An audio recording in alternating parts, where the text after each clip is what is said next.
were not always this person, not in the obvious sense. Not in the sense that you were once younger, once less experienced, once without the particular shape that years of living give a life. That's true of everyone, and explains nothing. In a more specific sense, a more traceable sense, there was a version of you that existed before the version you became. Before the editing began, before you learned, through processes so gradual and so ordinary that they registered not as events, but simply as the texture of growing up, which parts of yourself were welcome and which were not. Jung called what you became the persona, the face assembled for the world. And he spent 40 years in clinical practice watching people arrive at middle age and find themselves beneath the persona, a stranger, not a monster, not a dramatically different person. Simply someone they didn't fully recognize. Someone who, when they sat alone long enough in the right kind of silence, felt like a costume they'd put on so long ago they'd forgotten there was a body underneath. The question Jung kept returning to, the one this video is built around, was not philosophical. It was clinical, traceable. When did it happen? What were the specific mechanisms? And why, in almost every case, was it finished so early that the person never had the chance to choose? Because that is what makes this genuinely difficult to hear. It did not happen in adulthood. It did not happen in the dramatic events, the losses, the failures, the moments you can point to and say, that is when things changed. It happened before all of that, in the ordinary machinery of childhood, in the completely normal, largely well-intentioned, functionally invisible process by which every child learns which version of themselves the world is willing to accommodate, and which version it is not. This video is about that process, about its timeline, about its mechanisms, and about what remains on the other side of it, for the person willing to look. It begins, in most cases, before language. Not in trauma necessarily, not in the dramatic, clinical sense, in something far more ordinary. In the simple structural fact that you were born into a world that already existed, with rules already in place, with people who had already decided, before you arrived without consulting you, what a good child looked like. What a manageable child looked like. What a lovable child looked like. And you, being a child, did what every child does. You found out, not consciously, not through interrogation or deliberate observation, through the oldest and most efficient learning system available to a developing nervous system, the feedback loop of parental response. Every expression of yourself that was met with warmth taught you something. Every expression that was met with discomfort, withdrawal, correction, or fear taught you something else. And the accumulating data of those responses, over months and years, produced a very specific behavioral output. You stopped expressing the things that weren't received. Jung called this the formation of the complex, the emotional constellation that forms around a wound, or more precisely, around a repeated experience of a part of the self being unwelcome. The complex is not a decision. It is not a choice to suppress or hide. It is what happens when a child's nervous system, which is wired for attachment above all else, encounters a conflict between authentic expression and the maintenance of the bond it cannot survive without. The bond wins every time, not because the child is weak, but because the bond is oxygen. What gets sacrificed in that choice? Repeatedly, incrementally across thousands of small interactions over years, is not obvious. It does not feel like loss in the moment. It feels like adjustment, like learning, like becoming someone the people around you can love. And the people around you often do love you. They are often genuinely doing their best. The mechanism does not require bad parents or abusive childhoods to operate. It requires only the ordinary mismatch between who a child naturally is and who the adults around them can comfortably accommodate. That mismatch is universal. There has never been a child whose full self was perfectly mirrored, perfectly welcomed, perfectly received. There has never been a family with enough emotional space for every version of every member. There has never been a culture capacious enough to hold all the ways a human being might naturally express themselves. What happens to the parts that didn't fit is what Jung spent his career mapping. They don't disappear. The nervous system doesn't erase them. They go somewhere, into what Jung called the shadow, the repository of everything that was not allowed to be part of the self that the world received. The anger that was called bad, the need that was called too much, the sensitivity that was called weakness, the wildness that was called dangerous, the ambition that was called unbecoming, the grief that was called self-indulgence. All of it stored, none of it gone. And the person who grows up from that child is not missing those things. They are carrying them in the dark, in the places that show up in their overreactions, their specific fears, their particular hungers, the patterns they repeat in relationships without understanding why, in everything that seems to arrive from outside of them when it is, in fact, coming from the very deepest inside. The first erasure happens at home, but it doesn't stop there. One of the things Jung understood that his contemporaries underestimated was the cumulative, layered nature of identity formation. The family is the first editor, but after the family comes the school, the peer group, the culture, the religion, the gender role, the class position. Each one arriving with its own set of requirements, its own version of the acceptable self, its own feedback system for rewarding compliance and penalizing deviation. And the child, now older but still running the same fundamental operating system, still optimizing for belonging, still measuring every expression of self against the response it generates, adapts again and again. And again, each adaptation feels like growth. In some ways, it is growth, the development of social fluency, of the ability to read a room, of the understanding that different contexts require different presentations of the self. These are real capacities. They are genuinely useful. The problem is when the adaptation becomes the identity, when the child, now an adolescent, now a young adult, has adapted so many times to so many different audiences that the question of what they would be if they stopped adapting becomes genuinely unanswerable. Not because there's nothing there, but because there is no available space in which to find out. Every environment they inhabit has requirements. Every relationship they maintain has expectations.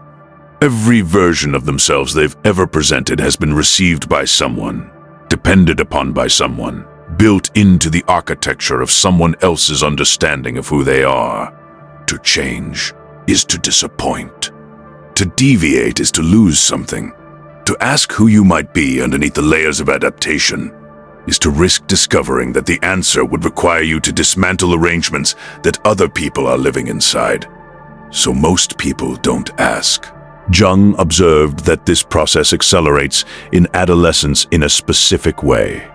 The peer group becomes the primary editor, more powerful in many cases than the family, because what the family threatens is comfort, but what the peer group threatens is annihilation.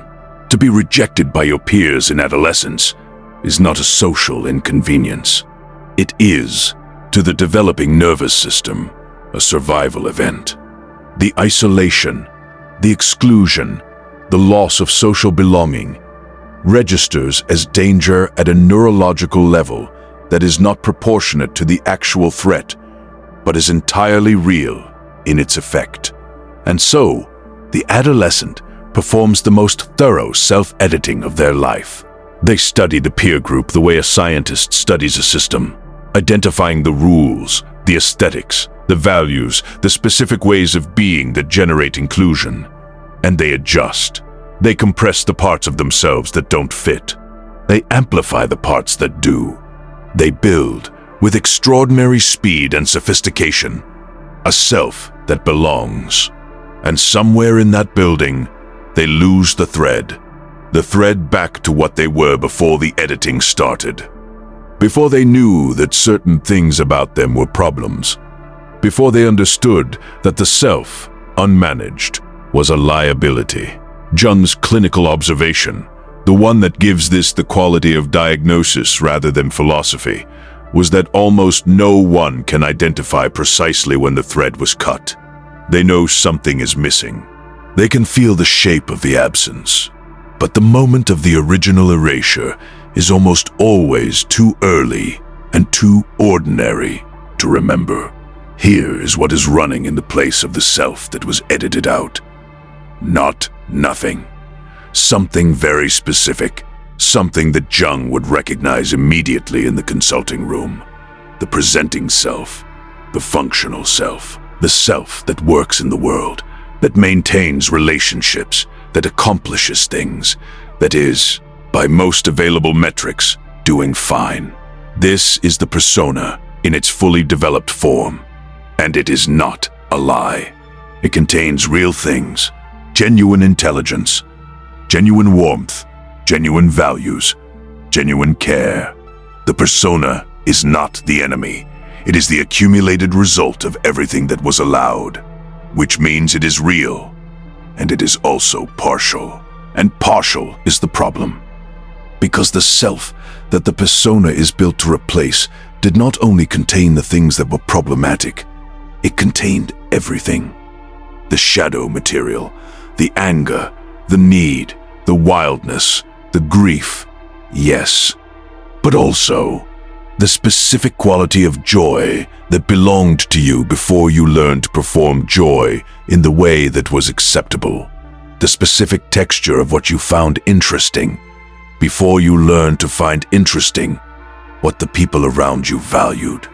The specific quality of your attention before it was trained to rest on the things that generated approval and move away from the things that didn't.